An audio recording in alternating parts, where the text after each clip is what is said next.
Iglesia de Cristo, reanima tu amor y espera. Amén, hermanos. Estamos presentando a ustedes un estudio panorámico de Apocalipsis. Y el título que nos ocupa en esta ocasión es la sexta trompeta del Apocalipsis en su entrega número 24. Amén.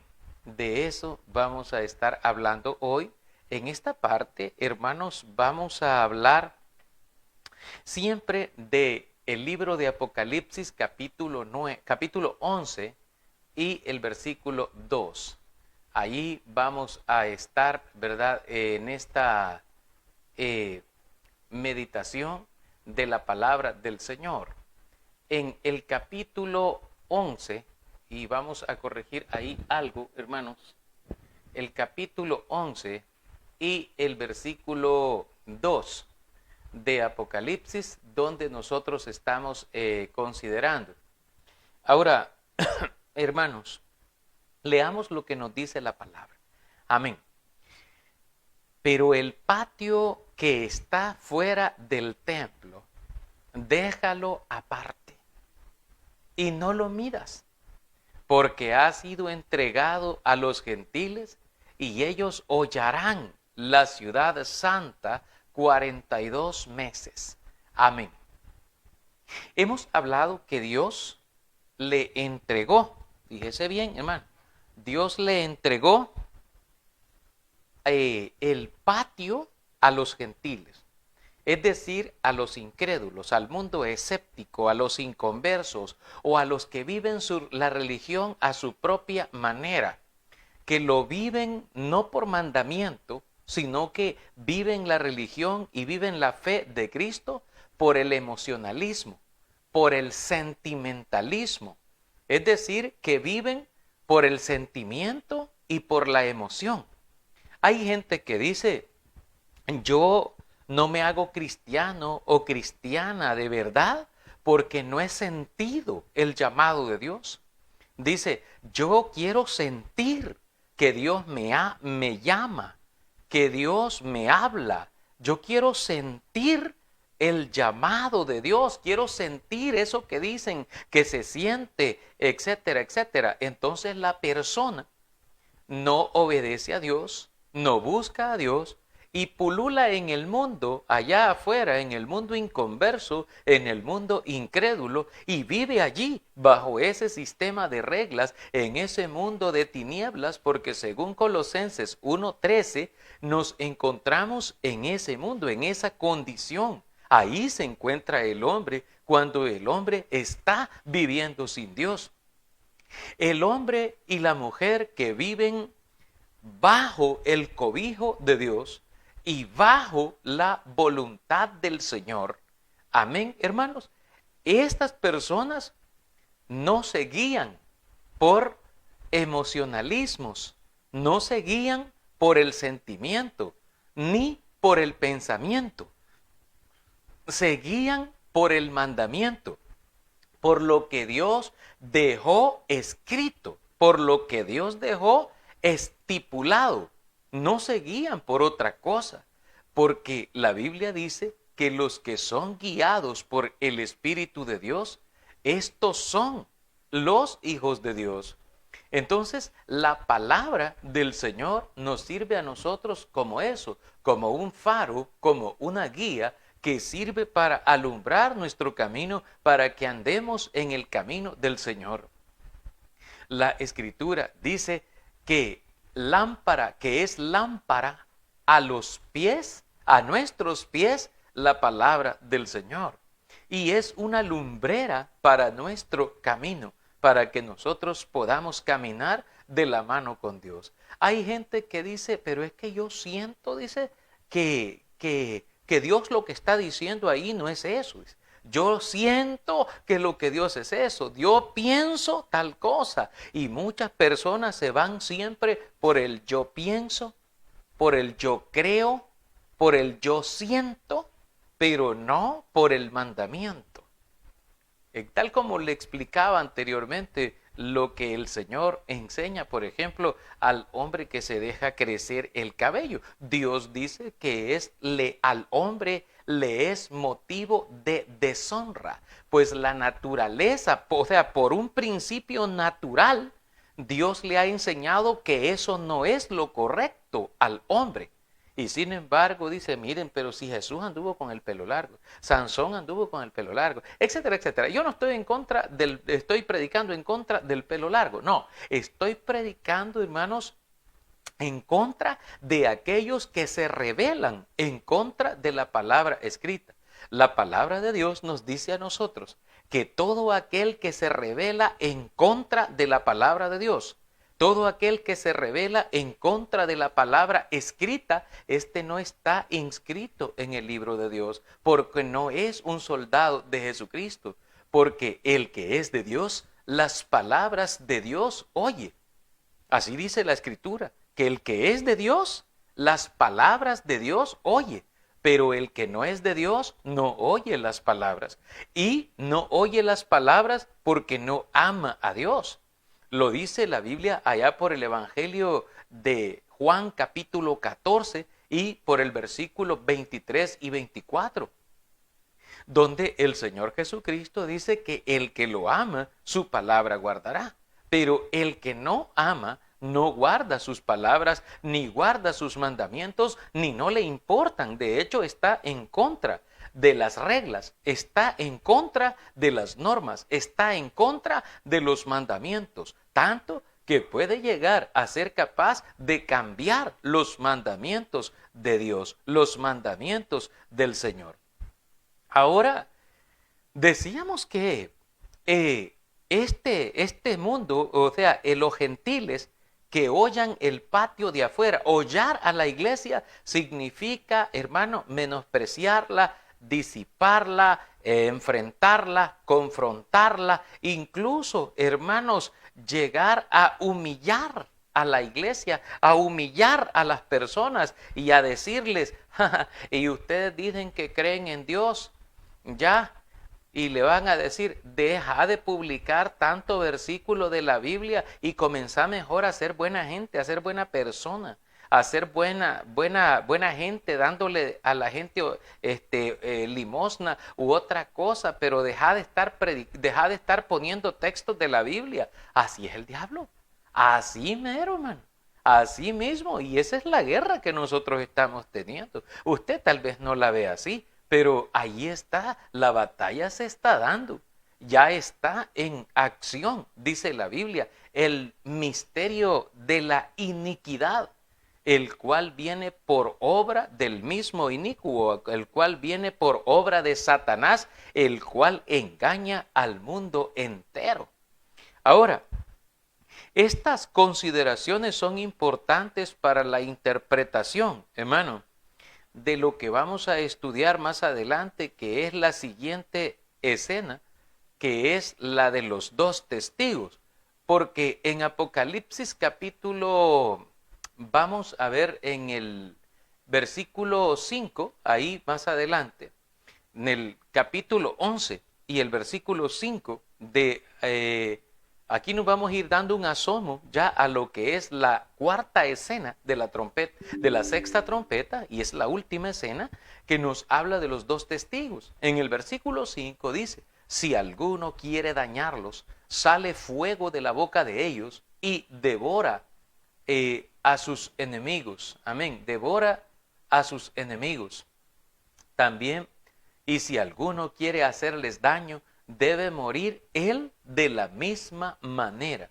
Amén. Ahí está lo que nos dice a nosotros la Biblia. Estamos leyendo capítulo 11 y versículo 5 de Apocalipsis. Esto nos habla de los dos testigos, que esto lo vamos a estar ampliando más adelante cuando entremos a esta escena. La Biblia nos habla allí en este versículo, en el versículo que estudiamos hoy, que es el capítulo 11 y el versículo 2, dice que ellos, hablando de los gentiles, hollarán la ciudad santa 42 meses. Aquí nos habla de un tiempo, hace referencia a 42 meses. hemos de recordar que el tiempo en Apocalipsis es simbólico. Es decir, no podemos nosotros fijar el tiempo a la medida de que nosotros contamos el tiempo, es decir, un año calendario o un mes calendario, así como nosotros lo utilizamos con el calendario gregoriano que nosotros utilizamos. No, los tiempos de Dios funcionan un poco diferente. Sin embargo, debemos de estar conscientes que Dios ha dispuesto darnos tiempo a nosotros para que podamos nosotros salir victoriosos y mantenernos firmes. Como dice la Escritura, resistiendo, resistid al diablo y huirá de vosotros. Aquí nosotros debemos de mirar, hermanos, de que estos 42 meses, de acuerdo con los parámetros en los que hemos venido predicando, hermanos, y apoyándonos en razones muy potentes, muy poderosas, al menos a nuestro parecer, con respecto a los eventos que han sucedido en la sexta trompeta. Hemos de recordar que estamos en el segundo ay. Mire, tal vez usted no lo vea ahorita, pero la guerra que se está librando espiritualmente es grande, es grande. Yo le voy a decir a usted, hermano, hermana, mire bien lo que le están enseñando a sus hijos en las escuelas. Mire bien los principios que le está enseñando el mundo. Fíjese, esté atento, porque si no, bueno, fíjese que yo aquí le voy a mencionar algo. Hermanos, yo respeto mucho a los hermanos que ellos tienen pues su propia visión de las cosas, porque así les ha dado Dios el conocimiento y el entendimiento a cada uno, porque Dios es el que da el entendimiento y la sabiduría. Pero fíjese que, por ejemplo, alguien me dijo una vez, ¿y tú a dónde vas a mandar a estudiar tu hija? No tengo una hija, una niña pequeña, y decía, mira, ¿y por qué no la envías o por qué no la mandas a un colegio católico, a un colegio allí? Mira, la enseñanza es muy excelente, la enseñanza es muy buena. Se va a quedar una persona bien excelente, bien preparada académicamente, etcétera, etcétera. Hermano, pero cuando una persona con conocimiento de las Escrituras, con conocimiento de Dios, y que tiene un compromiso de parte de Dios, de acuerdo con Proverbios 22:6, de que nosotros los padres tenemos el compromiso de ir y de instruir a nuestros niños en el camino de Dios, en el conocimiento de Dios, para que cuando sean grandes no vayan a fracasar, para que cuando sean grandes sepan cómo enfrentarse a las batallas que se les van a venir encima a ellos. Hermano, si usted o yo mismo lo entregamos al enemigo para que el enemigo le trabaje la mente, para que el enemigo le doctrine y le domine el corazón, cuando ya esté dominado, cuando ya esté domado por el enemigo y esté tomado completamente, usted no lo va a poder hacer caer al camino de la corrección, al camino de la fe. Y aunque derrame lágrimas de sangre, usted no va a poder cambiar nada de los principios que le fueron inculcados, porque usted mismo proveyó o provocó que este tipo de circunstancias o de situaciones se dieran en esa persona, en esa nueva persona que es su hijo, que es su hija, pero usted la entregó para que le trabajasen lo más importante, su mente, su corazón, sus principios, y lo entregó probablemente a la religión falsa, a la apostasía, al mundo ateo, al mundo incrédulo. Lo entregó para que otros hicieran el trabajo, la responsabilidad que le tocaba a usted. Hermano, eso es algo muy duro, muy fuerte. ¿Por qué? Porque ya los perdió, probablemente, porque ya no están. Y por mucho que quiera hacerlos volver o quitarlos de ese camino, no va a ser posible. ¿Por qué? Hermano, ¿y por qué dice que no va a ser posible? Porque la Biblia nos dice a nosotros, instruye al niño en su camino. Y aún cuando fuere viejo, no se apartará de ese camino. Es decir, en el camino en que fue instruido, no se va a apartar de ahí. Porque allí fue criado, porque allí fue educado, porque allí aprendió los principios. Y eso es algo que el Señor lo dejó escrito, lo dejó establecido. Y por eso es que los cristianos verdaderos producen cristianos, pero el mundo produce mundanos. Los laicos producen laicos, los religiosos producen religiosos y se reproducen, hermano, todo este tipo de situaciones, todo este tipo de cosas. Y es bien delicado, fíjese, eso, porque una vez iniciado el proceso, nada puede detenerse, nada puede detenerlos. Entonces es usted el que está indicado a velar por esas situaciones, a ver qué es lo que está sucediendo, qué es lo que está ocupando la mente de su hijo, de su hija. Porque el mundo de afuera, si usted se los deja a ellos, ellos van a hacerlo, bueno, usted ya se lo imagina. Amén. Entonces, hermano, veamos la primera razón por la cual creemos de que estos 42 meses están dentro de las profecías de la sexta trompeta, hermano, y que transcurrirán durante la culminante etapa del poco de tiempo cuando ya esté cerca la consumación del tiempo de Dios. Primera razón, vamos a hablar acerca de los acontecimientos revelados por la quinta trompeta y la sexta trompeta. Veamos algo que repasemos un poco. Primero dice que se abrió, si usted ve primero se abrió, hermanos, el pozo del abismo y subió humo del pozo como un gran horno, dice el capítulo 9. Salió humo del pozo como de un gran horno. Y ahí continúa que se oscureció el sol y el aire por el humo del pozo.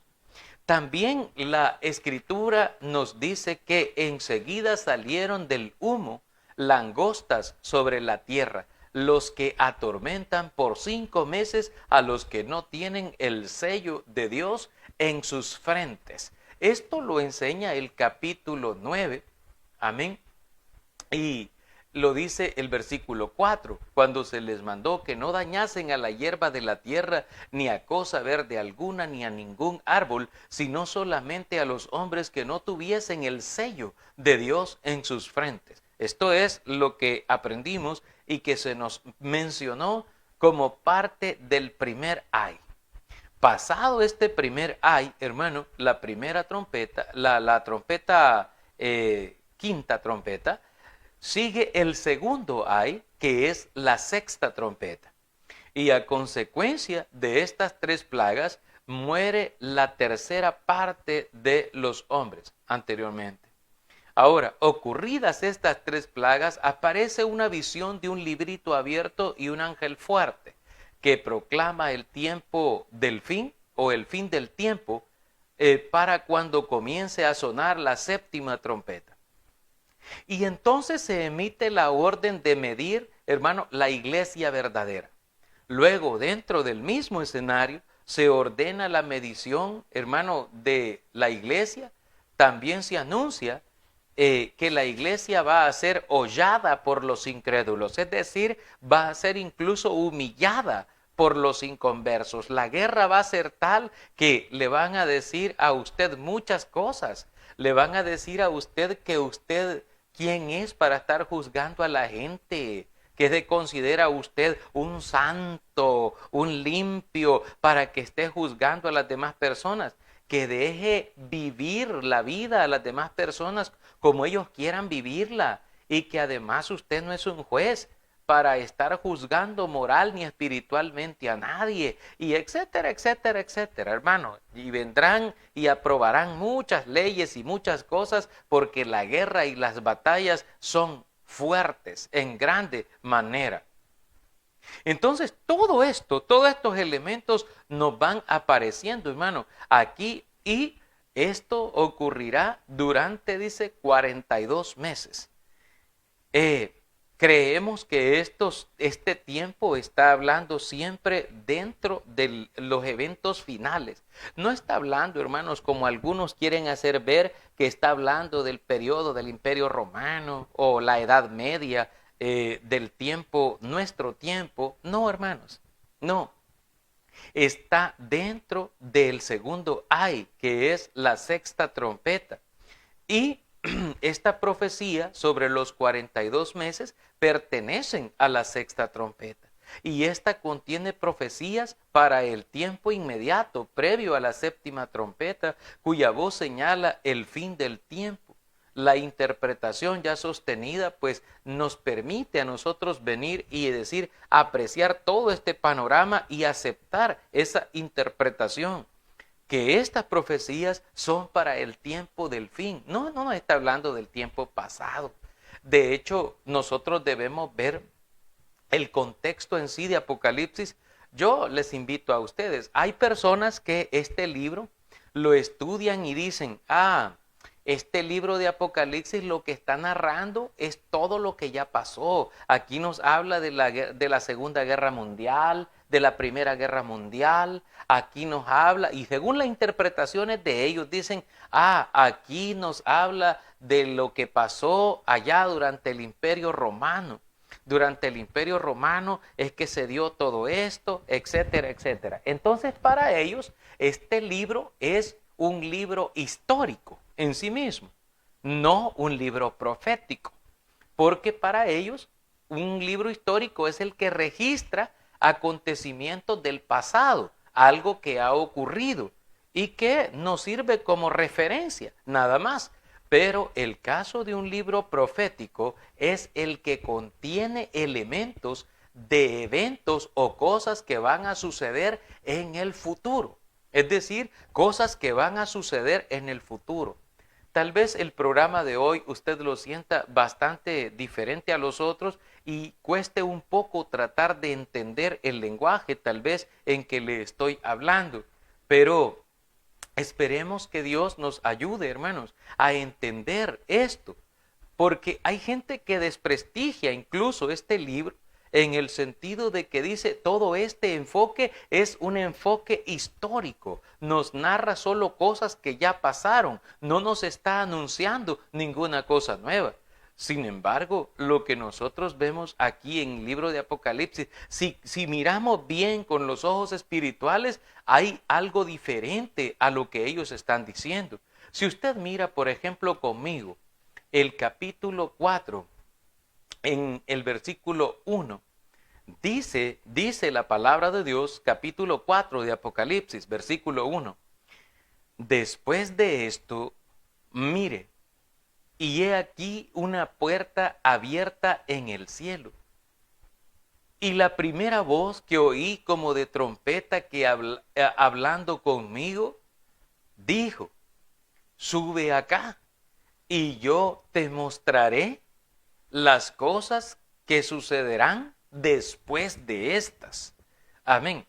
Fíjese que aquí hay un elemento clave para estudiar este libro y entender lo que nos está instruyendo, nos está enseñando, porque dice las palabras del Señor que están registradas aquí, dice, sube acá y yo te mostraré. Y cuando dice yo te mostraré, está hablando de tiempo futuro. Y luego dice las cosas que sucederán. No dice las cosas que sucedieron. No dice las cosas que ya pasaron. No.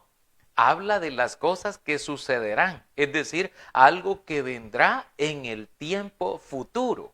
Algo que será o que sucederá en el tiempo final. Lo que pasa es que hay gente que dice, no, hay que confundirlo, dice, y hay que decirles que todo lo que está en Apocalipsis, todo eso ya pasó.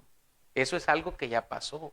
Miren esas langostas que aparecen en el Apocalipsis capítulo 9. Esos no son otra cosa que son los helicópteros que usaban en la guerra mundial. Y como Juan no los había visto y él los estaba viendo como en una visión, dice, entonces él veía que ellos herían y los veía como cabeza de leones y veía que echaban fuego por las bocas porque son los cañones que tiran fuego por delante, y también que con sus colas podían matar porque las colas son las hélices de los helicópteros, y de esa forma dicen, Juan, esa fue la visión que vio, y los caballos que veía son los tanques de guerra que van avanzando y que tiran bombazos de fuego por todos lados. De eso es que está hablando, dice. No está hablando de contenido espiritual, está hablando de historia, de las guerras que ya pasaron antes, dice. Y así le van a usted cambiando la mente, hermano,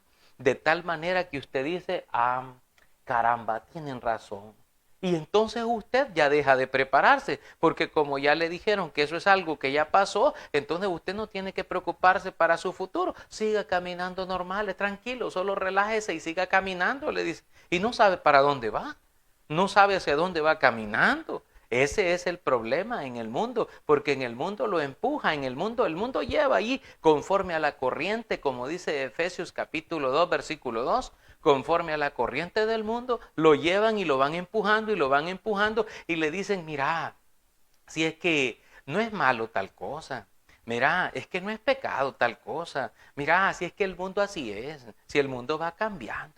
Las modas van cambiando, la gente va cambiando, no se tiene que quedar aislado, pues uno no es viejecito para que esté como viejecito ahí arruinado, no, etcétera, etcétera. Y así de esa manera el diablo va arrastrando a las multitudes, a multitudes de gente, hermano, de acuerdo a sus prácticas pecaminosas, de acuerdo a la concupiscencia de los corazones humanos o a los corazones de los hombres que están ejecutando el misterio de la iniquidad y cuya guerra, hermanos, es cruenta y es dura, pero ellos siguen en esa condición.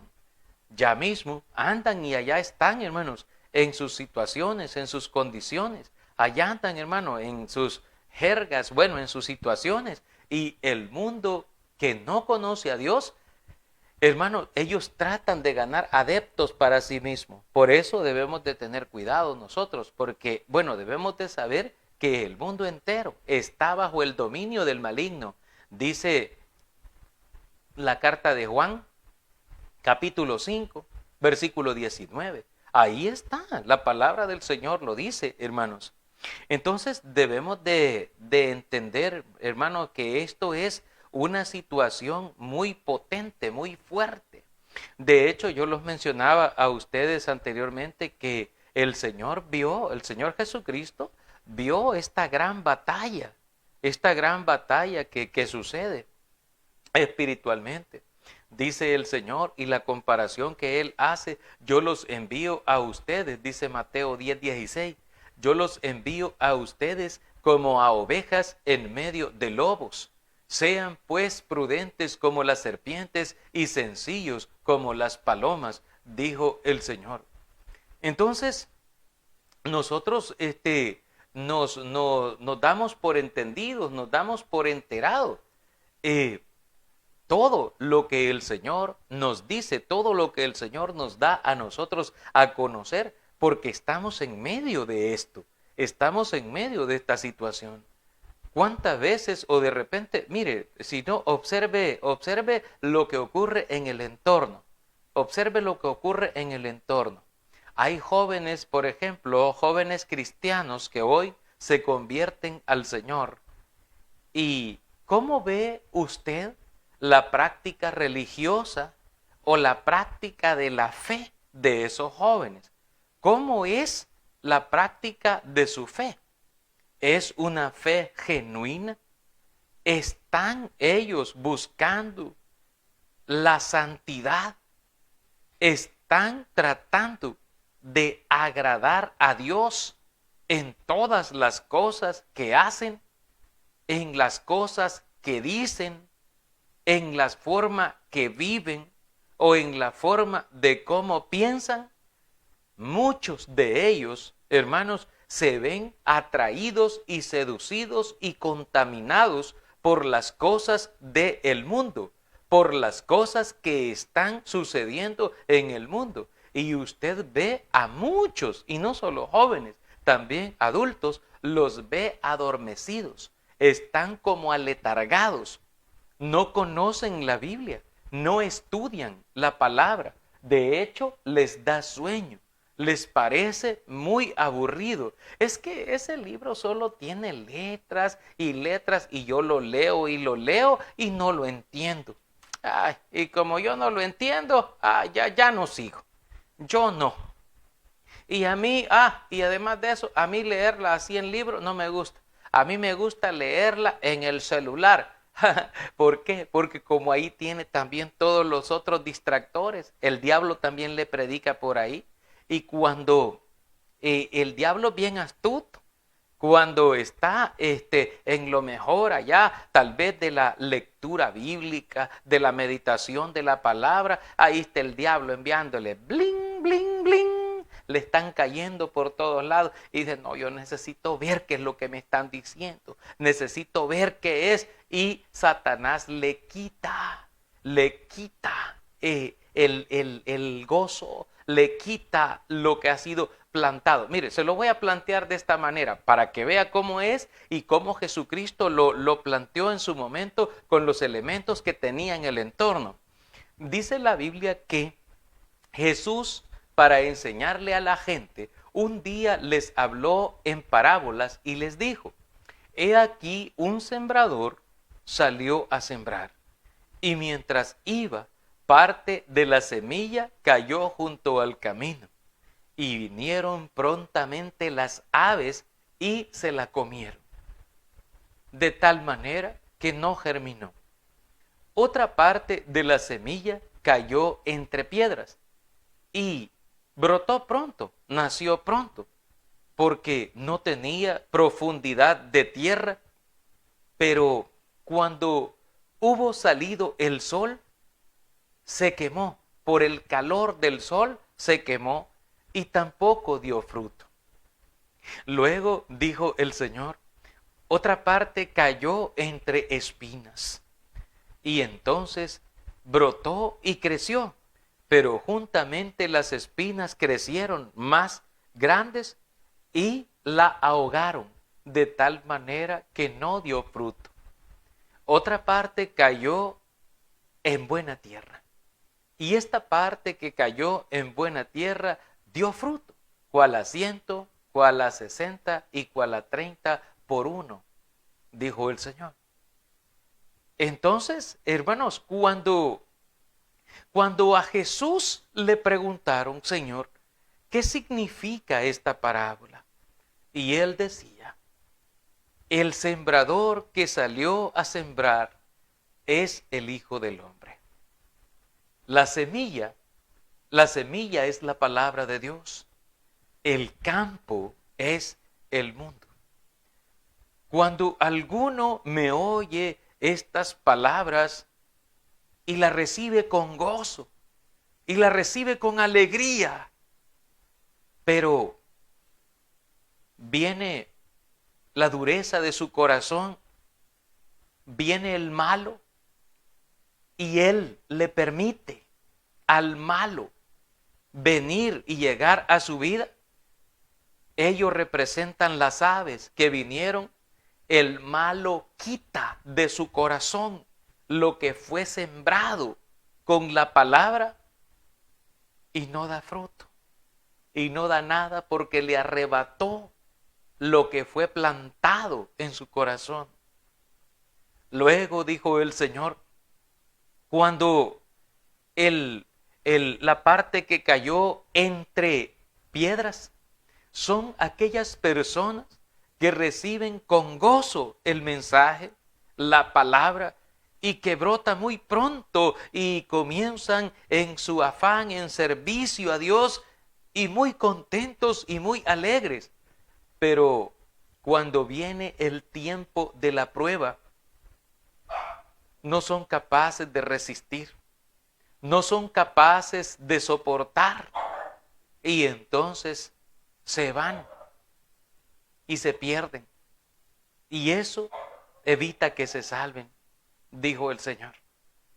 La parte que cayó entre espinas son aquellos que reciben la palabra con alegría, con gozo, pero que las riquezas y los negocios y los afanes de esta vida, al ser demasiado prósperos, crecen más que ellos de tal manera que los ahogan y ya no les permiten avanzar ni dar ningún fruto. Mas el que cayó en buena tierra, este es el que lleva mucho fruto, y el fruto permanece cual a 100, cual a 60 y cual a 30 por uno. Y el que tenga oídos para oír, oiga, dijo el Señor. La batalla es así. Cuando alguien le da lugar al enemigo, por ejemplo, y arrebata lo que fue sembrado. ¿Sabe que hay gente, hermano, que a veces llega a las congregaciones, llega al culto, a la iglesia, y estando allí en la congregación, está con su teléfono celular o con su tablet o con cualquier otra cosa? Hoy incluso los padres de familia irresponsables les dan a sus hijos este tipo de cosas para que vayan a hacer ruido y para que vayan a jugar a la congregación, a la iglesia. Y en lugar de llegar con la disposición de aprender y de todo eso, llegan a distraer y a no edificarse. Es decir, como que los padres no les enseñan a qué es que tienen que ir sus niños y cuál es el propósito de ir a la reunión de la iglesia, a la escuela dominical, cuando se enseña la palabra, porque también ellos mismos no tienen la conciencia completa y plena de a lo que vamos a la adoración de Dios, lamentablemente.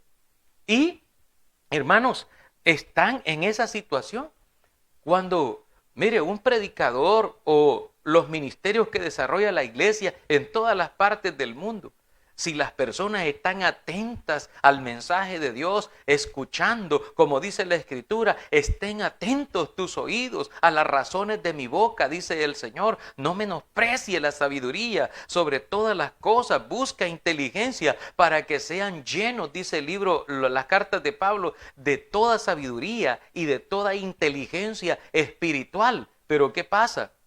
Hay muchas de estas personas que llegan, hermano, a los cultos, y cuando ha terminado el culto de adoración y de enseñanza, ni siquiera recuerdan qué es lo que se enseñó, ni siquiera recuerdan qué es lo que se dijo, ni los textos, ni nada, porque estando incluso dentro de la congregación, le dan lugar al diablo para que arrebate lo que ha sido plantado, lo que ha sido sembrado en sus corazones, y se van vacíos, vacíos para su hogar, vacíos para su casa, vacíos para la semana que comienza, y el enemigo dice, aquí me los tengo, y están debilitados, porque la palabra de Dios es el alimento que debe tener la persona para poder desarrollarse espiritualmente, para poder crecer. De hecho, la Biblia nos dice a nosotros allá en las cartas de Pedro, dice el Señor, desead como niños recién nacidos la leche espiritual no adulterada, para que por ella crezcáis para salvación. Pero cuando la persona no le da importancia al mensaje, no le da importancia a la instrucción, no le da importancia a la palabra de Dios, ¡ay, otra vez! Lo mismo. Sí, ahí está en la Biblia. Yo ya sé que ahí está, etcétera, etcétera. Y ya lo leí. Pero no sabe nada de lo que dice, no entiende nada y no le importa si está agradando o no agradando a Dios. A él no le importa o a ella no le importa nada. Así está la generación y así está la lucha hoy día. ¿Por qué? Porque el enemigo tiene adormecido al mundo. Tiene adormecido a toda la humanidad que está viviendo como en un letargo y los está llevando por una corriente de maldad donde se hacen las cosas malas y le hacen creer a la gente que son cosas buenas. Y hay incluso familias enteras, congregaciones enteras que promocionan su forma de vida común y corriente porque así debe ser, así es, y no se observa. aquel apartamiento, aquella santidad para Dios, el apartarse de las cosas malas. Mire, hermano, vienen tiempos duros para la humanidad. Vienen tiempos difíciles, donde las batallas arrecian de una manera tan fuerte, tan grande, y da ansiedad, la angustia, la depresión, tantas cosas que vienen por causa de las situaciones que vienen en el mundo y están convulsionados, están convulsionando el mundo. El pecado está rebalsando por todas partes, hermano. Y debemos nosotros de entender que todo este contexto de lo que está ocurriendo en nuestro entorno es parte de lo que está diseñado por Dios para el fin de los tiempos. Y estamos ordenados como iglesia a resistir, a resistir. De hecho, dice Santiago por el capítulo 4, nos enseña a nosotros diciendo: someteos pues a Dios, resistid al diablo y huirá de vosotros. Es necesario que resistamos, que seamos capaces de resistir al enemigo, ser capaces de soportar todo ese tipo de embates, todo ese tipo de cosas que vienen, que están, hermano, diseñados de una manera sistemática de atacar a la familia, de atacar a la iglesia, de atacar las bases de la fe, los principios de la fe, y adoptando como bueno lo que es malo y llamando malo o intolerante a los principios y mandamientos que Dios ya ha establecido, que Dios ha dejado. Y a la gente le resulta más fácil hacer lo malo. Le resulta más atractivo hacer lo malo que hacer lo bueno. Porque dicen que hacer lo bueno es muy aburrido. La Biblia dice que cuando Dios castigó al hombre, allá en el tiempo de Noé, cuando Dios trajo un diluvio de aguas sobre la tierra y destruyó y mató a todo ser vivo que había sobre el planeta, acabando con el mundo de entonces, dice el Señor en su palabra por el capítulo 8 del libro de Génesis, que el Señor dijo: no volveré más a destruir la tierra con agua como he hecho, porque el intento del corazón humano es malo desde su juventud.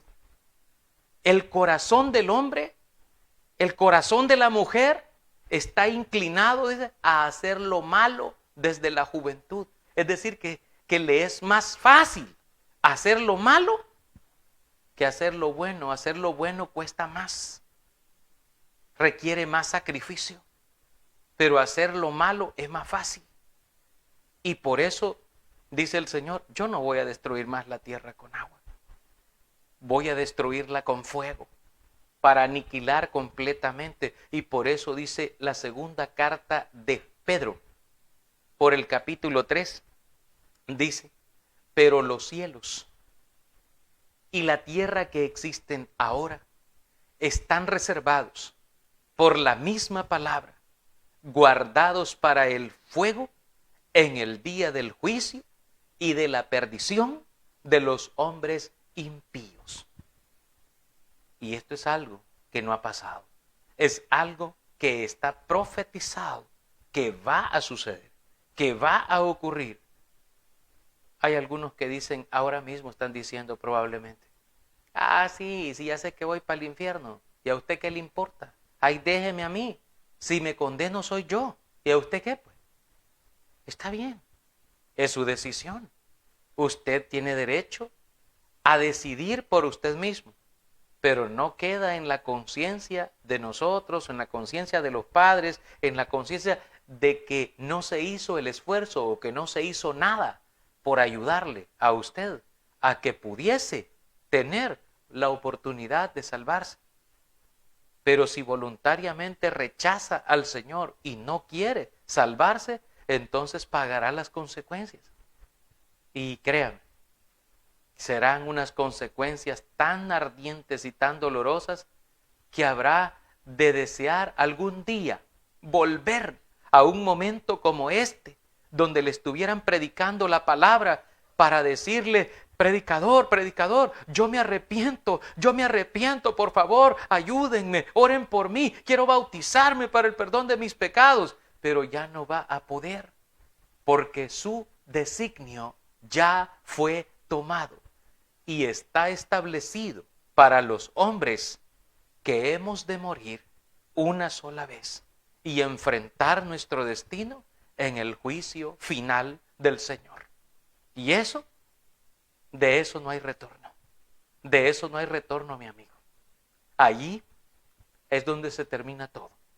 Nuestro destino está tirado, está lanzado, el designio está hecho cuando nosotros decidimos rechazar al Señor y nos morimos en esa condición. Nuestro destino fue sellado y nada, ni nadie, absolutamente, ni nunca jamás podrá cambiar esa realidad. Qué duro, ¿no? Pero eso es lo que la palabra de Dios nos enseña a nosotros. Amén, hermanos. Damos gracias a Dios y a cada uno, hermanos, de ustedes que nos han concedido el privilegio de haberles predicado esta hora. Gracias porque... Iglesia de Cristo, reanima